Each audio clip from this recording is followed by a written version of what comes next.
అమ్మా అన్నయ్య నువ్వు చేసుకుని తినండి. చూడలేదు కదా నేనే తినే.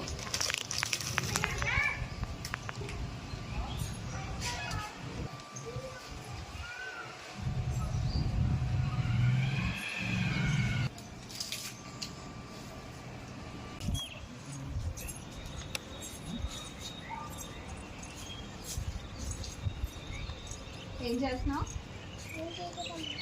చాక్లెట్స్ అన్నయ్య నువ్వు తీసుకొని తినండి కదా నేనే తినేస్తాను.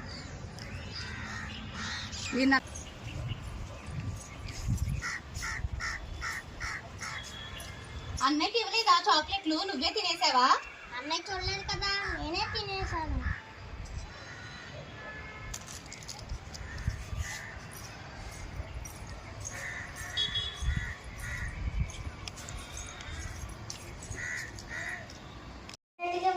అన్నయ్యకి ఇస్తే నాకు ఇస్తాడా? అన్నయ్య కూడా ఇలాగే చేస్తాడు. అవునా? చూద్దురు గాను.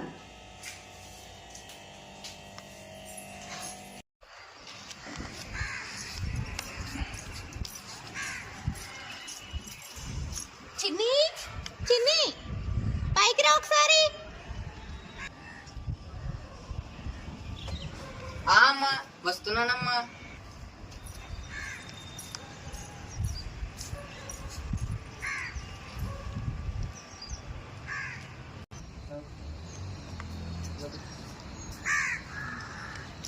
ఏంటమ్మా పిలిచావు?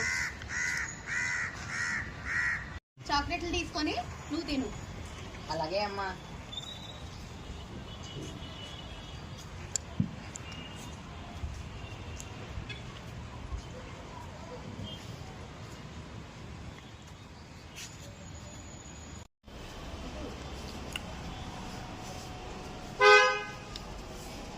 తమ్ముడు తమ్ముడు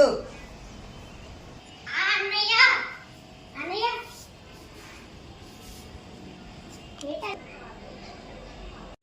ఇదిగో తమ్ముడు, అమ్మ నాకు 2 చాక్లెట్ ఇచ్చింది. నీకొకటి నాకొకటి.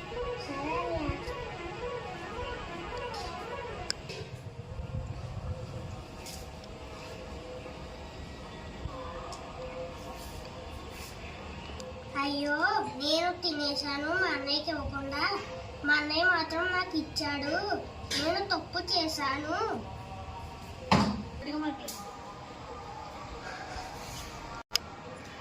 ఏరా తమ్ముడు అలా డల్లగున్నావు?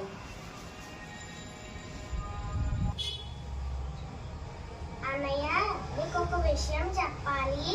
ఏంటి తమ్ముడు? అన్నయ్య అమ్మ నాకు చాలా ఇచ్చింది కానీ నీకు ఇవ్వకుండా తినేసాను. సారీ అన్నయ్య.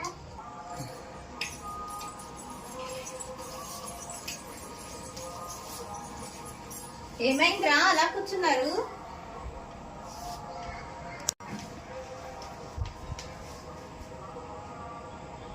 తమ్ముడికి నువ్వు చాలాసార్లు చాక్లెట్స్ ఇచ్చావంట కదా, నాకు ఇవ్వకుండా తినేసానని బాధపడుతున్నాడు. అవునరా, నేను కూడా చాలా సార్లు చూసాను. వాడికి చాక్లెట్స్ అవి ఇచ్చాను, వాడు ఒక్కడే తినేసాడు నేను ఇవ్వకుండా. అందుకే ఈసారి నిన్ను పిలిచి ఇచ్చాను. చూసావా చిన్ని? అన్నయ్య ఏది ఇచ్చినా ఇద్దరు సరిసగం చేసుకోవాలని చెప్పాను, నువ్వు వినలేదు. కానీ అన్నయ్య చూసావా, తనకి ఇచ్చిన చాక్లెట్స్ నీకు షేరింగ్ ఇచ్చాడు. ఎప్పుడు అలానే ఉండాలి, కలిసిమెలిసి. కష్టమైన సుఖమైన బాధైనా సంతోషమైన ఇద్దరు కలిసిమెలిసి పంచుకోవాలి. ఎప్పుడు ఇద్దరు కలిసే ఉంటారు కదా. ఈసారి నుంచి ఎప్పుడు అన్నయ్యకి షేరింగ్ ఇస్తావు కదా. సారీ చెప్పు అన్నయ్యకి. ఇప్పుడు ఇలానే కలిసిమెలిసి కష్ట సుఖాలు పంచుకోవాలి. ఏదున్నా ఇద్దరు షేర్ చేసుకోవాలి. ఓకేనా? సరే అమ్మా.